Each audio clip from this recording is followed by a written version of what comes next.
수술을 하고 나서 소변이 잘 나오는 것이 이제 수술이 잘 된 예후입니다.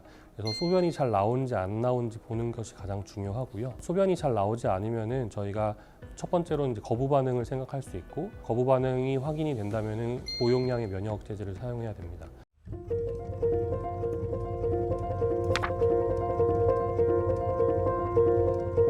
저는 고려대학교 구로병원 이식혈관외과 김효기입니다. 저는 구로병원에서 신장이식과 혈관 수술을 담당하고 있습니다.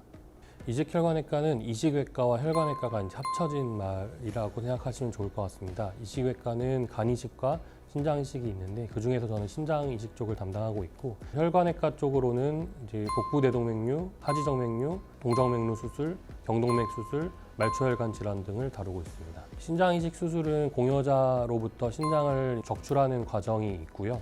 신장을 적출하면은 신장을 이제 수혜자가 있는 곳까지 이송하는 과정이 있습니다. 이송하고 난 다음에는 도착한 신장을 다듬는 과정이 있게 됩니다. 그 사이 동안 수혜자는 전신 마취를 하고 그다음에 배를 열어서 혈관을 장골동맥과 장골정맥 그리고 방광을 노출시켜서 신장 이식을 할 준비를 마치게 됩니다. 신장과 그 수혜자가 모두 준비가 되면은 그때부터 신장 이식 수술이 본격적으로 진행되게 되고요. 신장의 동맥과 정맥을 각각 수혜자의 장골동맥과 장골정맥에 문압을 하고 방광에 요관을 심으면은 이제 중요한 술기는 마치게 됩니다. 저희 병원에서는 신장 이식 수술 전후 관리를 이제 신장내과 팀에서 맡고 계셔서 더 자세하게 아마 설명해 주실 것 같은데, 간단하게 말씀드리면은 공여자는 신장을 하나를 제거했을 때 괜찮은지를 먼저 검사를 하게 되고, 수혜자인 경우에는 그 신장을 받았을 때 최대한 오래 쓸 수 있는지를 위주로 검사를 하게 됩니다. 이걸 최대한 오래 쓸 수 있는지를 확인을 하게 되고요.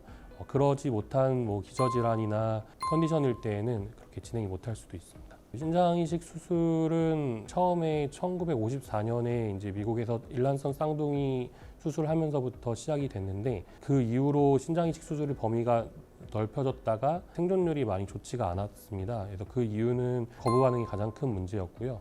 면역 억제제가 점점 발전되면서 신장 이식 수술의 성적도 점점 올라가고 있습니다. 수술 자체로만 본다면은 이제 공여자 수술일 경우에는 개복 수술에서 복강경, 로봇 수술까지 이제 점점 그 수술 기법이 발전되고 있고, 수혜자 수술도 마찬가지로 개복 수술에서 최근은 이제 로봇 수술까지 조금씩 발전하고 있는 단계입니다. 수술을 하고 나서 소변이 잘 나오는 것이 이제 수술이 잘 된 예후입니다.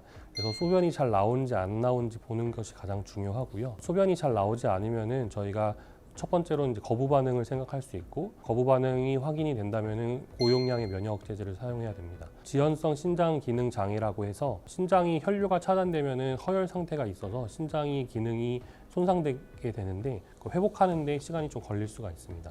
그래서 그 정도에 따라서 일시적으로 소변이 안 나와서 투석하시는 분들도 계시긴 한데 대부분은 정상적으로 회복되긴 합니다. 기증자분들께도 감사하다고 먼저 말씀을 드리고 싶습니다. 그래서 신장 이식 수술이 걱정이 많이 되실 텐데 그 과정만 잘 이겨내시면은 그 후로 건강을 되찾을 수 있기 때문에 너무 걱정하지 않으셨으면 좋겠다고 말씀드리고 싶습니다.